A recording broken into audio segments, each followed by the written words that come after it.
da bi pozdravil, koga objel. Če te ne bi srečal, ne bi verjel. Vili, lepo pozdravljeni, hvala, ker ste si vzeli čas za klepet z nami. Po vašem priimku sodeč bi rekli, da ste večinoma časa resni, pa se zdi, da temu ni tako. Namreč poznani ste po energičnih nastopih, plezate po stolih, mizah, zvočnikih, je temu res tako? Lep pozdrav, seveda, počaščen sem, da sem tudi jaz povabljen oziroma to oddajo in tako naprej. V glavnem, sem resen človek, no ja, resnih se pišem, resen sem pa zelo, zelo malo, tako da tukaj imam malo problemov posebej doma pri otrocih, ker ni avtoritete, ki bi morala biti. Pa vendar, to je moje življenje, moj način življenja in zaenkrat ne bom tega spremenil, kajti potem, ko bom začel to spremeniti, bo pomenilo, da sem se postaral. Pa vso to energijo iz odra prenešete tudi v vsakdanje življenje? Ja, jaz sem pa tak, da se mogoče včasih je to neokusno, celo moja prav, da noče hoditi z mano po trgovinah, ampak meni je fino, da lahko preprostemu človeku polepšam trenutek ali pa dan z neko konec koncev butasto besedo ali pa kaj takega, z nekim hecom. In meni je to največ, ker ljudje so tako zagrenjeni in jim je treba malo polepšati življenje. No? Pa bi morda lahko izpostavili pesem, ki vas najbolj predstavlja? Ja, zdaj bojo eni rekli, da je v bistvu tista Na fuzbal me pust kar taka, ampak ni samo za mene, to je predvsem za moški del občinstva Slovencev. Je tako, vse veste, kako je, ko si zaljubljen, je vse lepo. Ko pride življenje, je malo drugače, ko pride krik, je pa še malo drugače in potem seveda moramo prositi, če gremo lahko na fuzbal. In ta pesem predstavlja nas, Slovence, kakšni smo, v kakšnem načinu življenja živimo.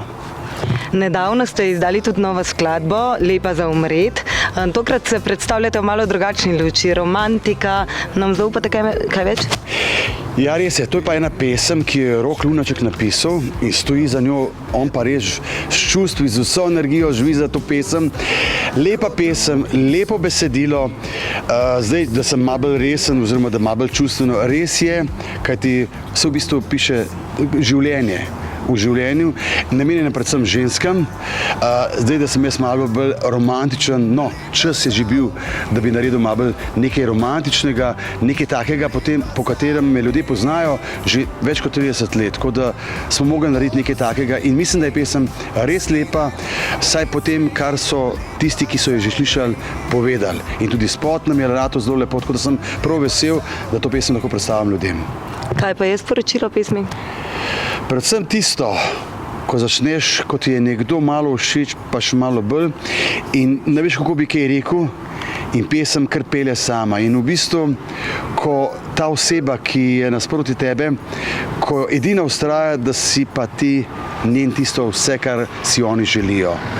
To je ta pesem. Brez besed, samo z nekim petjem, da poveš, da je to. Lepa. Kakšna je vaša definicija lepote? Punce so vse lepe. Punce, ženske so vse lepe in jaz vedno rečem, ja, pa ne bo stara, pa mlajša, pa ne vem, v glavnem, punce so zakon, zato me včasih kar boli, ko slišim kakšno slabo stvar, ko govorijo o nečem, o kakšni ženski in tako naprej, kaj slabega. Ne, samo pač seveda ima vsak svoj trenutek, pozitiv, negativen in predvsem bom rekel, vse ženske so lepe. Lepa za umret. Lepoto življenja zagotovo najdete v glasbi. Katera so še tista področja, ki v vas prebudijo ljubezen? Kakšni čustveni trenutki, kaj tazga, kar je v bistvu lahko čisto preprosto, ampak pokaže lastnost človeka, nekega tujega človeka z neko gesto. Je za mene to me prizadane. Zadane tako, da se moramo ustaviti, a je to možno, da obstajajo še ljudje, dobri ljudje. In te stvari so meni zelo všeč, dogajajo se čedalje bolj redko, ampak rečemo, da se bo čez čas se skupaj spremenilo, pa da bo zopet, da bomo znali spoštovati drug drugega. Je to tisto, kar vam največkrat nariše nasmeh na obraz? Ma ja, pa se v bistvu ja, kakor je lahko norost, ki jo nekdo naredi, pa se začne smejati, pa reči, a je to možno. Je lahko tudi ta pozitivna izkušnja, pa se reči, evo, še so ljudje dobrega srca, ki znajo sočustvovati z drugim človekom. In to je tisto, kar je pa še nadgradna temu, bom rekel, smehu, ki ga imamo vsi ljudje po svoje. Če se malo dotaknemo še vaše kariere, če se ne motim, naslednje leto praznujete 30 let glasbenega ustvarjanja. Obrnimo se nazaj, kakšen je vaš rezime vaše kariere? Ne govorite o številkah, prosim vas, ker ko sem začel, sem rekel, 2 leti bom delal, pa bom pa končal, ampak evo ga. Že dobrih 30 let bili resnih na glasbeni sceni, najbolj veseli bi bili, zdaj jaz malo govorim malo drugače, malo bolj tako zoprno, ampak glasbeniki bi bili zelo veseli, da bi jaz že nehal. Ampak jaz se tako dobro počutim, da mi je res všeč, da delam to, kar delam. Tudi sam priznam, nisem vedel, da sem rojen za to, ampak v zadnjih parih letih pridem domov k mojo Tamari in rečem, stara, ma jaz sem genijalc, kako meni to rata, pa res to ne igram, ampak res si rečem, šele zdaj vidim, da sem res rojen za to.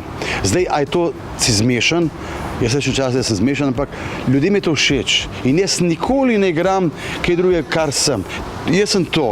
Mogoče včasih res, ker hodimo po robu, da bi rekel, a se ta drogira, ali je to zmešan, ampak meni je fino. Z eno besedo lahko človeku polepšaš dan, ma ni lepšega, pa to je najmanj, kar lahko naredim. Krasno. S čim boste okronali ta lep jubilej? Pripravljate kaj posebnega? Ma veš kaj, moral bi okronati, imam Roka Lunačka, ki on pravi, Vili, to moramo narediti v enem takem centru, v Magaru, Cankarjev dom in tako naprej.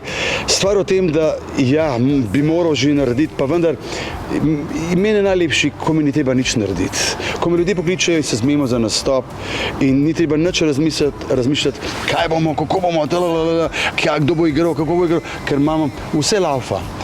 Ampak Rok je pač tak, da to pravi, da moramo narediti in bomo naredili. Jaz sem mu rekel, Rok, hvala ti, da si ti da, meni se ne da, ampak če ti rekel, bomo pa naredili. In moramo narediti res en tak koncert ob tej obletnici, kajti 30 let biti na glasbeni sceni v Sloveniji, to je genialnost. In živeti od glasbe več kot 30 let, jaz sem totalni butl. Tako da sem prav vesel in ponosen na sebe, da sem to, kar sem. Tudi mi se veselimo in nestrpno pričakujemo, kaj nam boste pripravili. Zaenkrat vam najlepša hvala. Jaz vam želim še obilico dobre glasbe, pa številna leta ustvarjanja. Hvala lepa tebi, dragi gledalci ustvarjanja, ampak z mano je na Facebooku, zadnji tam se skriva, ker nas sme biti pred kamero, ampak hvala lepa tebi, hvala lepa gledalcem in lej, ne damo se, gremo naprej, le da bi nam zdravje služilo, ker zdaj smo že toliko stari, da moram res reči, upam, da bomo zdravi, da bomo lahko še delali, da se bomo naprej borili, ampak vse ljudje vejo, Vili Resnik, ki pride na špili, točno vejo, kaj bojo dobili. Po domače rečeno, štalo, norišnica, odklop od vsega hudega, celega tedna, pa pride Resnik in vse skupaj razbije. Jaz vedno rečem tako, pridemo, spijemo, razbijemo, pa gremo. Hvala. Prosim.